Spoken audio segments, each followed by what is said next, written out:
right. Well, welcome everybody to this recorded session. I'm sorry we can't have this in person, but recorded is certainly the next best option. Tonight we're going to be talking about the thought process of debugging. In making this talk, this was originally slated to be just a quick talk on IPython or ipdb, which is what I use to debug a lot of my code. However, in thinking about it, ipdb is just a tool, and a tool is not really helpful if you don't have the process to use it. So what we're really talking about here is debugging anything. And of course, you're going to use all the tools at your disposal, but it's more about a state of mind, a thought process. It is methodical, it is repeatable. So let's see, how do I debug my mind?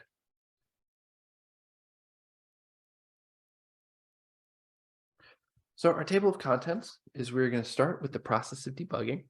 We're going to go on to tools for debugging. This time it will be in Python.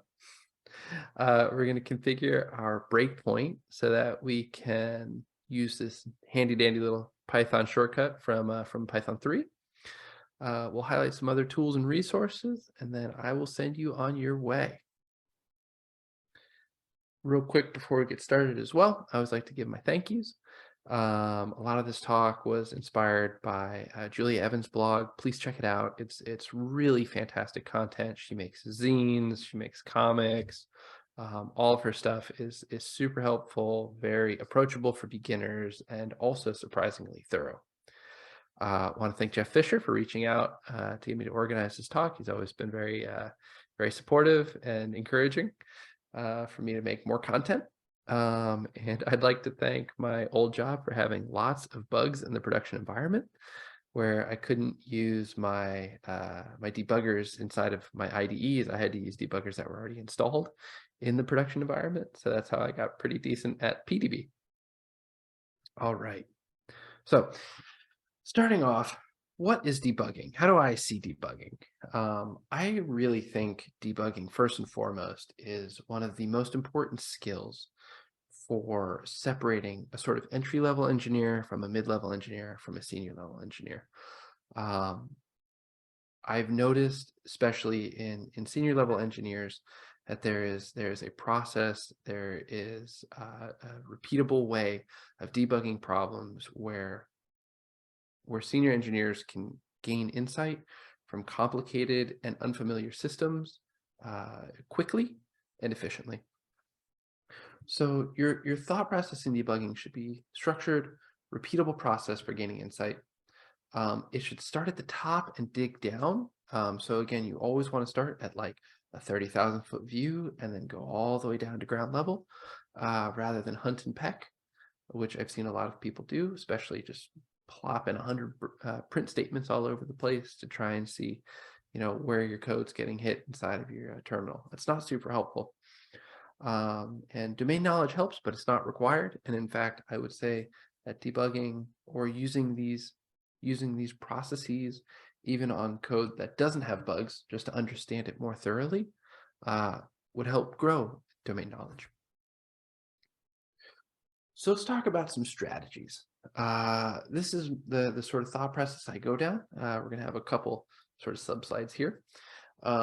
So my first thought process is there actually a problem? That's definitely the first question. And the way that you'll get to know if there's a problem is generally through some of your logging tools, through some of your like enterprise reporting tools, things like that. Maybe users tell you that, hey, the website's down. Rollbar, for instance, is something we use. Sentry is very similar. Those will give you stack traces for when errors pop up in production environments, and they'll sort of like trigger flags that'll say like, hey, alert, there's some some exception that's happening in production. Here's the stack trace. And Datadog is helpful for looking through logs specifically. So you can parse through like very large logs line by line and search them. Those are all in sort of an enterprise environment and are sort of more complicated.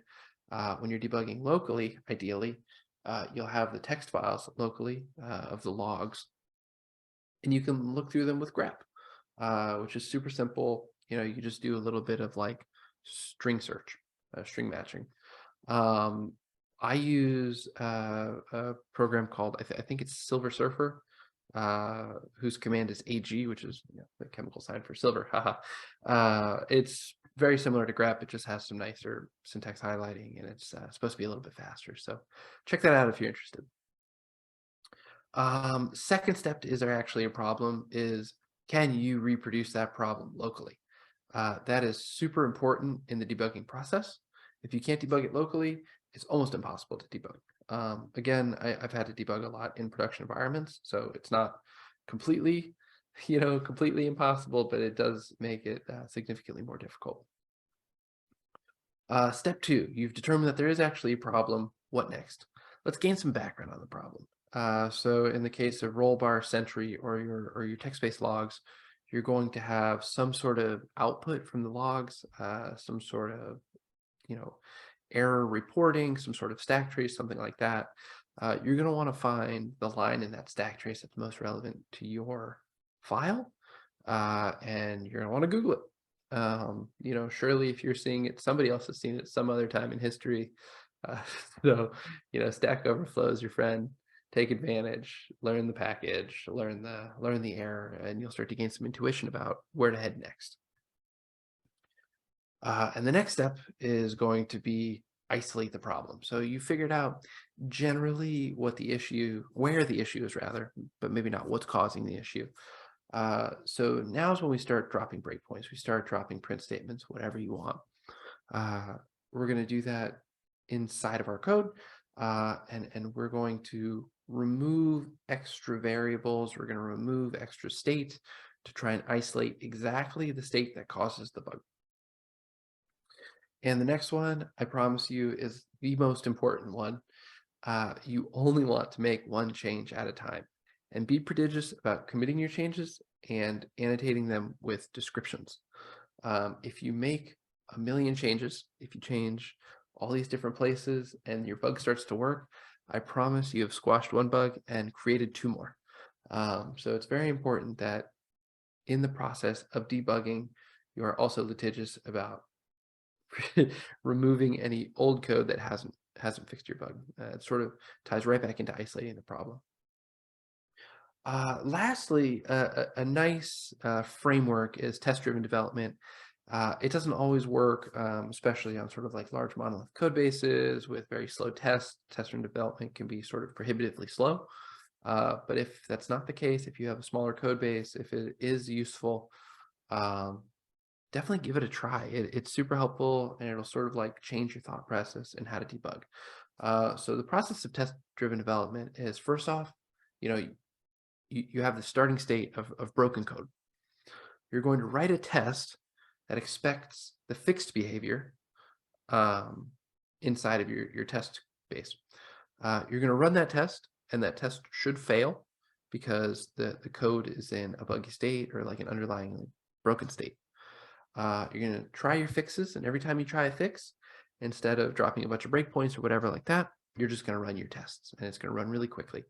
Ruby has a really nice way, or a really nice plugin, where if you're running test-driven development, every time you save a file, it will run the test associated with that file.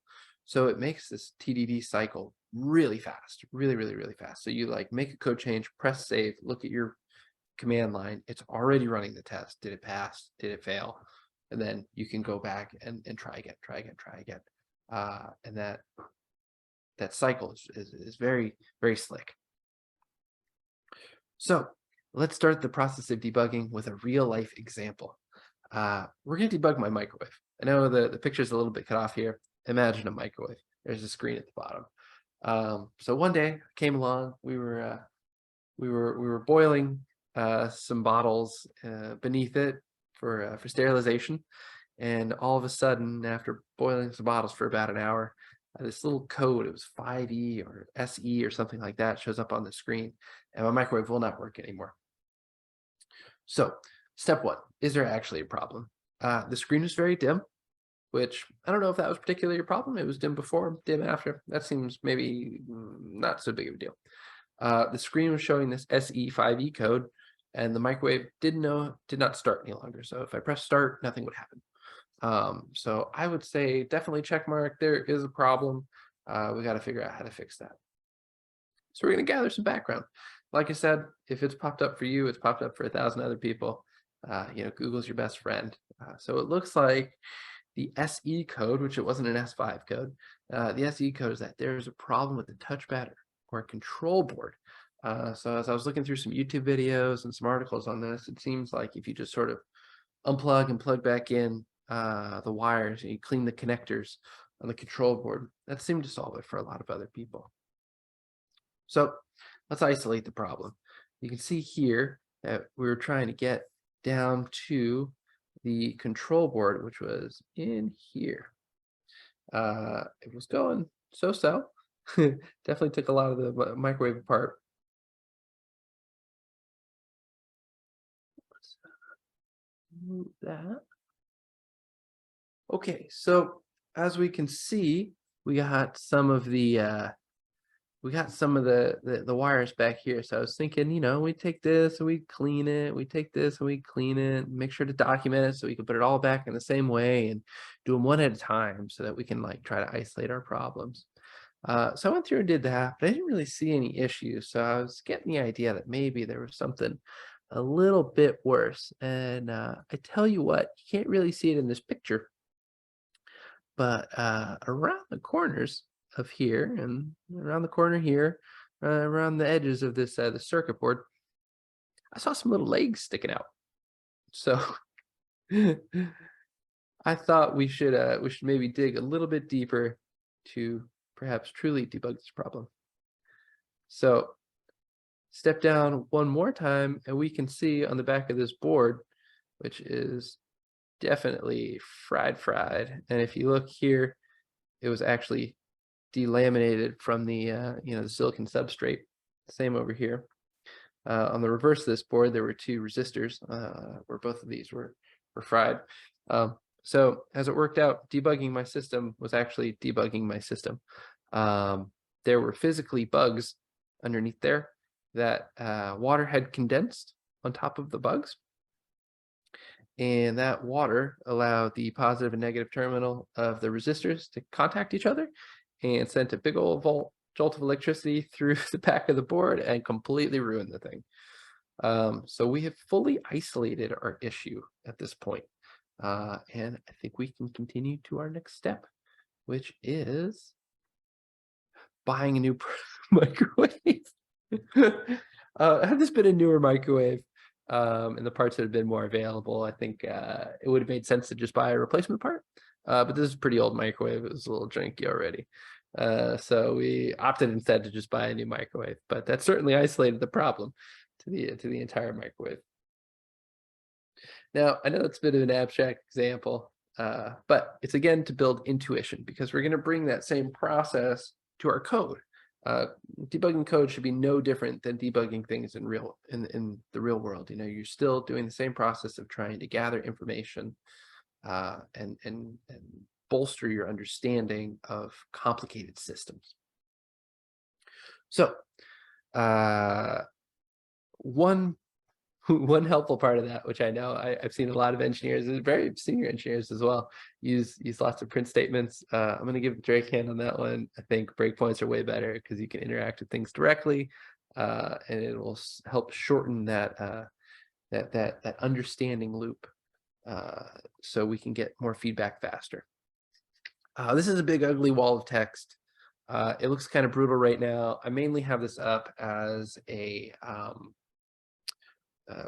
sort of source for people who want to come back afterwards and take a look at this. All of these different breakpoint commands are pretty easy to remember, because they're pretty obvious while you're stepping through code. It only does what you need, and it doesn't do any of the stuff you don't need. There's a bunch of extra stuff you could use. I never use it. These are the only commands I ever use when I debug. So let's go through them real quick. So if we hit a breakpoint and we just want to continue running the program without interacting at that breakpoint, or after we're done interacting with that breakpoint, we're just going to type C and hit enter. So that's going to be shorthand for continue. You can type continue as well, but come on, we're trying to keep it efficient here. If we stop at a breakpoint and we're curious about a method definition or getting a docstring for a method, we can type the method name without the parens and replace the parens with a question mark. So we would type like print question mark if we want to like get the docstring for the print method. If we want to inspect the source for the method, we would type print question mark, and that will actually pull up the source code. Once we get to a breakpoint, if we want to step over or go to the next line, we're going to type n and hit enter. We can do the same thing with step until we get to a place that's calling another function, in which case next we'll step over that function and just keep going down the lines.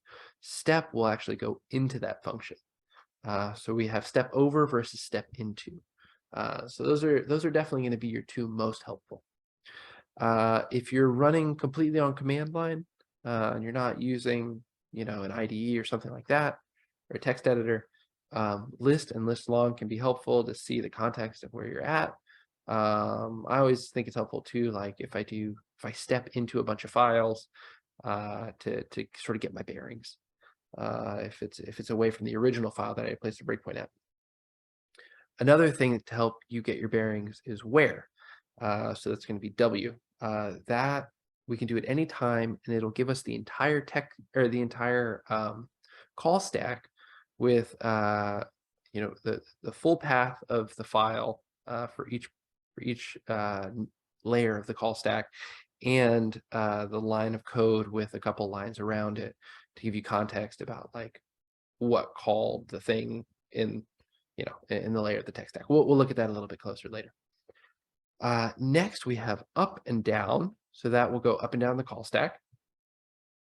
We have B space line number. So, say I was at line 10 and I wanted to put a breakpoint at line 15. I could type B space 15, enter, and then I'll put a breakpoint at line 15. And then say I want to just quit and stop executing the program. I can just type Q, enter, and that'll exit the debugger. Okay, that was a lot of information. I think it's important for us to test it out. So let's take a look. I am going to switch over here to my VS Code, if I can find it. Okay, just want to confirm that you all can see my VS Code. We can type in chat. Oh, it's Silver Surger, geez. Yep, okay, cool. All right, we see in chat. Wonderful. So I have sort of two things we're going to go through debugging today. Move this over. So the easiest one is going to be this divide by zero script. So we just have a little bit of error. We have a couple errors in here that we're going to uncomment at some point in time. But first, I want to go through and try to build an intuition about what these programs are doing. I'll use PDB initially, and we can show how breakpoints work. So if I did Python -m PDB, and we go divide by zero script. So we're going to start at import PDB, which is line 1 right here. If I type next, we're going to go to def nested good function, which is line 3. If I type next, and def good func, which is line 8. Bad func, we're just going to go from function to function. Then we're going to go down here to if name equals main. And if I type next, we're going to go right back to the top.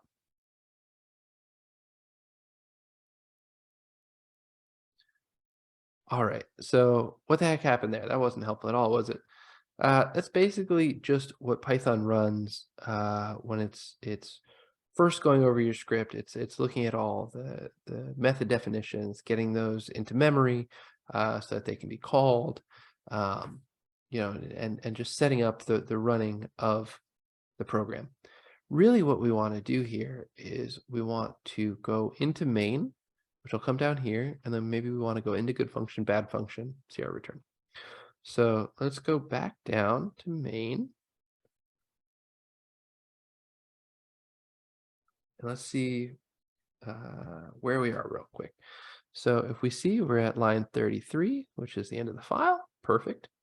Let's look at our call stack. We have BDB, which is that was the module that we called to run PDB on this file. And then we're just inside of our file right here. So this looks a little intimidating at first. We're going to look at something to make it a little bit easier. So let me quit out of this real quick. And instead of PDB, especially if you're on your local system, I like to use something called ipdb, which just adds some nice syntax highlighting. Oh no.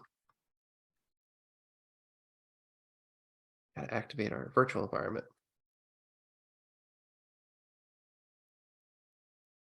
All right, let's try that again. There we go. So now you can see we got a little bit of syntax highlighting. It's looking a little bit cleaner. So let's do this again, and we can go through our main function. So if we look at where, we see ipdb breaks down our call stack in a little bit better way, just to give us a little bit more context about where we're at. So let's now, instead of stepping over with n, let's step into our main function. So let's go with s. All right, we're going to step in, and we want to look at good func. So if we want to, we're now at a function definition. So say we don't really care about good function. We know it's good, but we really want to look at bad function. We'll type n to step over good func. We'll type s to go into bad func. And you see now that we're at bad func. So how did we get there? So we went from our main up here. Main went through and called the main function right here, which came down to bad function. So we can see here, main function called bad function, and bad function now went to the bad function definition. Okay, so we can type next. That returned true, return I am successful, and there you go. So that was great. Now let's add an error, divide by 0 error at that. And we're also going to add a trace statement. So let's we're going to do all ipdb from now on, but all files or all methods that ipdb use, for the most part, PDB also has. The ones that I'll be using here are shared between them. ipdb does have extra functionality, but all the PDB functionality is the same in ipdb. So let's run this one more time. We're going to just continue now. And once we continue, we should stop at this nested good function. Let's see. Return nest. Let me see. Let's pretend like I don't know where I am. So I'm going to list. Okay. All right. We're in nested good function. How the heck did I get there? So we went from good function, which is called here, and then good function called nested good function. And then inside of nested good function, we're right there. So there we go. That's how we got there. And we stopped at that set trace. Awesome. So whatever. Don't really care about that anymore. We can go next. This will come back out to our good function. This will come back out to our bad function. Now let's just press continue. And there's going to be an issue inside of the bad function, right? Like we have a 2 divided by 0 that's going to throw an exception. Let's see what happens. So our program throws this exception, where we have a 2 divided by 0 error, which we have a 0 division error. So that's our issue. Our issue is on line 19 inside of bad func. So we have all the information we need right here in these 3 lines to be able to truly debug this file. So it's actually popped up an interactive REPL or interactive shell at the line that's causing us problems. So we can see like y equals 2 over 0. Like, yeah, it's going to cause a problem. But if we did y equals 2 over 1, that's fine. So let's trade that to y equals 2 over 1. Save it. Quit out of here. Let's run this again. We stop at our set trace. And that's it. We don't stop at that bad func anymore. So successfully debugged that file. Hey, we can quit out of it. This was a way of running a sort of single file with the Python module ipdb. Generally, how I run files, because I'm running Flask or some web server, something like that, I'll generally run them as is, and I'll insert these statements, these set trace statements, into the file to cause a breakpoint instead. So let's take a look at that. So it just looks the same. Ignore this. This is all just some niceties that that ipdb has.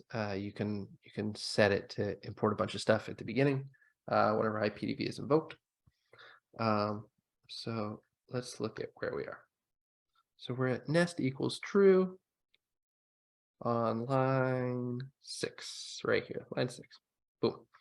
So that's generally how I run this. And then if you press continue, instead of the program restarting at the top and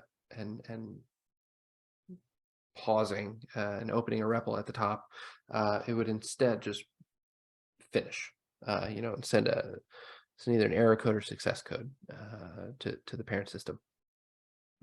That's definitely going to be more how you want to work on like web servers, things like that, because those are going to be constantly running. So with that, let's check. One more thing real quick too before we get going. So this ipdb.setTrace, kind of a pain in the butt to type all the time, and then you got to import it. Blah blah blah blah blah. So one of the niceties that's been added to Python 3 is that instead of having to do that or do pdb.setTrace, something like that, there's a shortcut now. So you can just type breakpoint like that, and by default this will trigger pdb.setTrace, which, like we saw here, will stop you right there. I have mine set to run ipdb.setTrace. So, in order for my breakpoint to work, I have to have ipdb installed in the environment. But I always do. That's always like the first thing that I install in any of my virtual environments. Okay, so that was an easy example. Let's go to a slightly more difficult example of a Flask web app. So if we go Python Flask app. Oh, wait.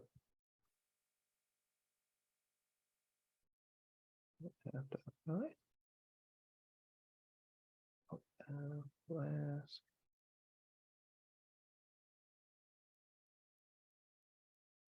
There we go. All right. So as you can see, we didn't specify PDB in the invocation of the program. We're just kind of running the program, and we're also, let's go check this out. So I'm gonna instead share my full screen. There you go. Go ahead and share my desktop.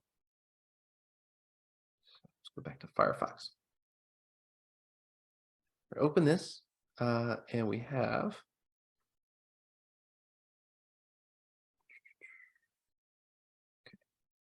all right. So we can see our terminal on the bottom here. So we just have a quick like login with username and password. So we just say ooh, method not allowed. So what's going on there? Generally I would start off by Googling this. So maybe we can do a quick search. Method not allowed for the requested URL. We go like Flask method not allowed for the requested URL. Pretty easy. Let's just say have a database route. I'm noticing. Let's look at like our app routes. So if I come over here, I look at my forms. Forms look good. Super simple. I look at our app. We have Flask. We have our secret key, so we're not getting some sort of like CORS error or CSRF error. Our app route is pretty basic. Then we have our success route. So what we're seeing, and ignore the ignore my little note over here. We're seeing that this isn't specifying methods, which maybe that could sort of tip us off. So let's see if we're actually getting inside of this method. So let's type a breakpoint right here.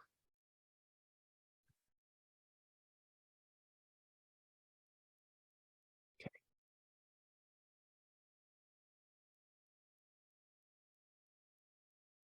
Restart this. Okay, so we're in the form. It's working. Okay. We're in the form, so form.validate on submit. So form.validate on submit. Is it validating? What the heck is validate on submit? We can look up here. So this is going to be our method signature for validate on submit. Math validate only if the form is submitted. This is a shortcut for is submitted and form.validate. That's helpful. Maybe I'm really curious about it. I want to look at the source code for it. This will give us a little bit more. We can see a portion of the source code right here. We can see that it's sort of, again, just like the documentation said, it's just a shortcut for form is submitted and form.validate. So yeah, it checks out.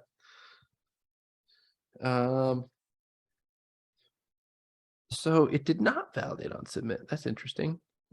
Let's see about that. Yep, definitely false. So it didn't validate. So we're just going to render the template submit.html and our form. So what does our form look like? Interesting. What can I do with this? So I don't know off the top of my head what methods a form has attached to it. So maybe we can figure that out. Let's see.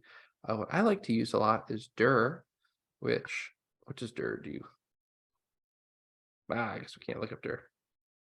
It's built-in function.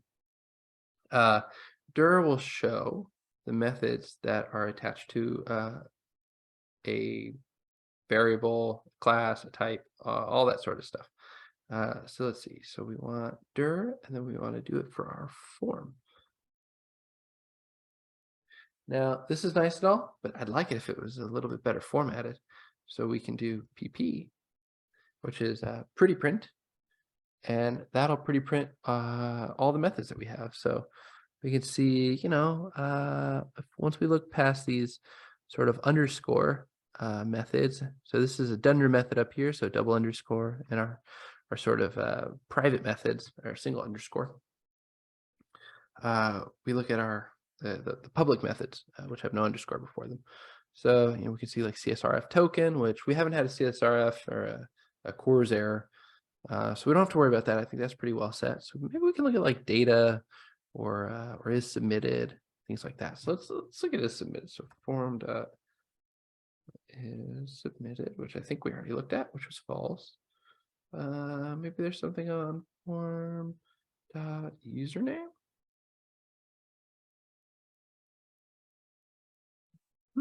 Okay, so that's just a portion of the form. So I think username and password. This is just actual fields on the form, so they have their own methods. That's really interesting. And let's look up meta next. Not callable. So what's on here? So we can kind of looks like update values or formula. I don't know. I think that's getting a little in the weeds. So let's just clear out of that and see what happens next once we return that. Okay, so we're kind of getting out of the code that we're working on. So if we look up here, right? So we're inside of our Flask app.py, and now all of a sudden we've entered a different portion of the tech stack, higher in the tech stack. Which is the Flask code. So we're in Flask app. In general, Flask is a worldwide use program. If there's an error, it's probably not going to be in Flask. It's probably going to be in our code. So we can just kind of continue from here.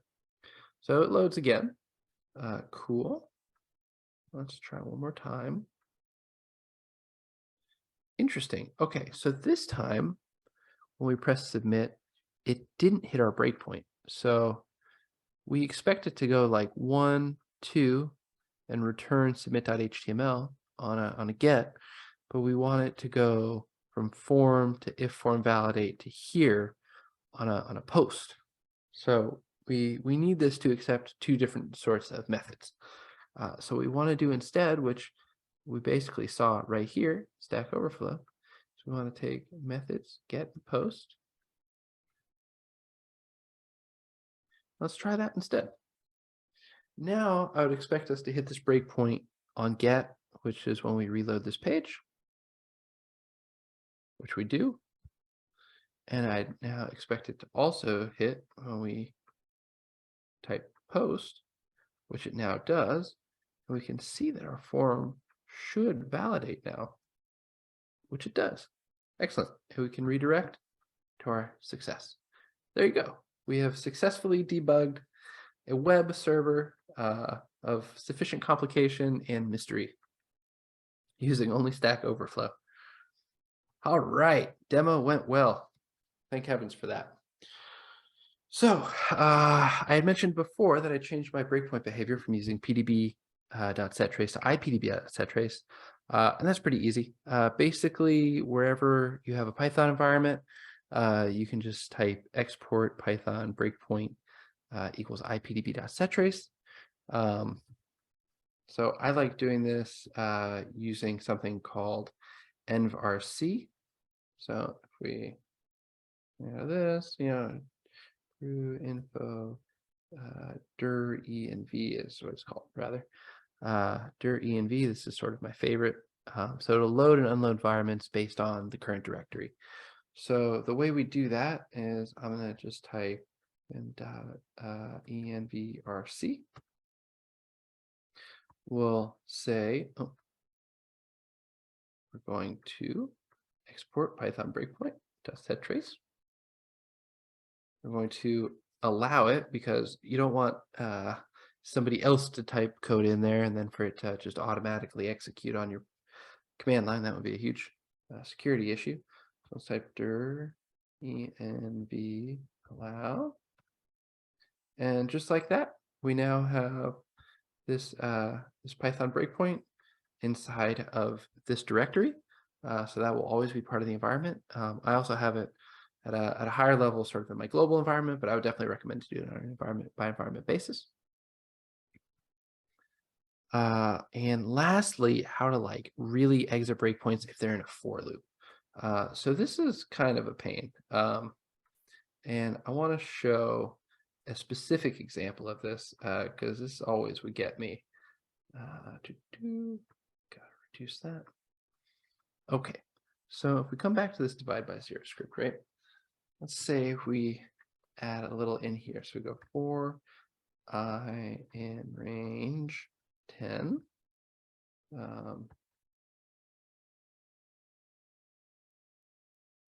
Breakpoint. But we really want to get like here or something. Okay. So let's run this program again.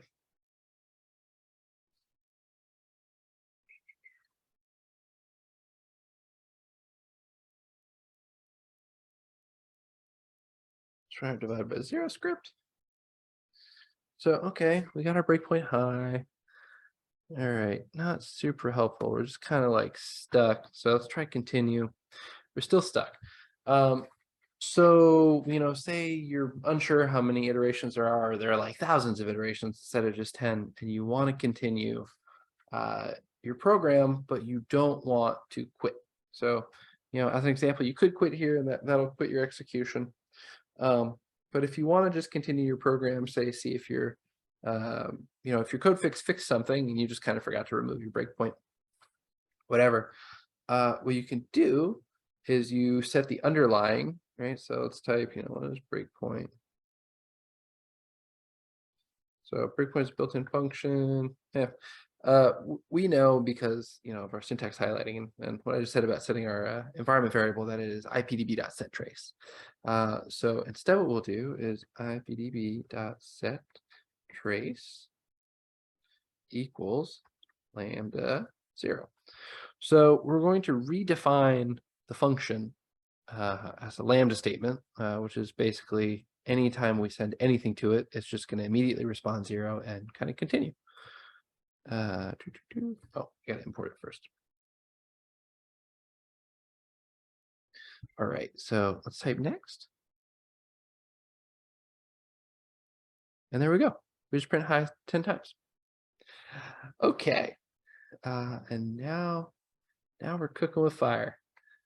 So let's check out some other resources. Again, Julie Evans' blog. I have a bunch of them listed. I want to say over here, various blog posts. I got 3 of them listed over here. Please check those out. All those were on debugging specifically and inspired a lot of what I'm talking about. There is a sort of longer blog on how to debug from embedded in academia. I think that was really helpful. Stack Overflow is, of course, greatest of all time. And the thing that I think is definitely the most helpful is just pair with other software engineers. You'll learn little tips and tricks. You'll learn little tools, like I learned about not Silver Surfer, but Silver Searcher. You just you learn a plethora of things from people who've been doing it longer, and you get to add those to your tool belt. And I think that's really wonderful. And that's it for me. So long. Thanks for all the fish. My name is Ryan. Feel free to reach out to me at ryan@kuhl.dev. I'm at GitHub as Lame, and I'm at LinkedIn as just my last name, Kuhl, Kuhl. Thanks again. Hope you enjoyed.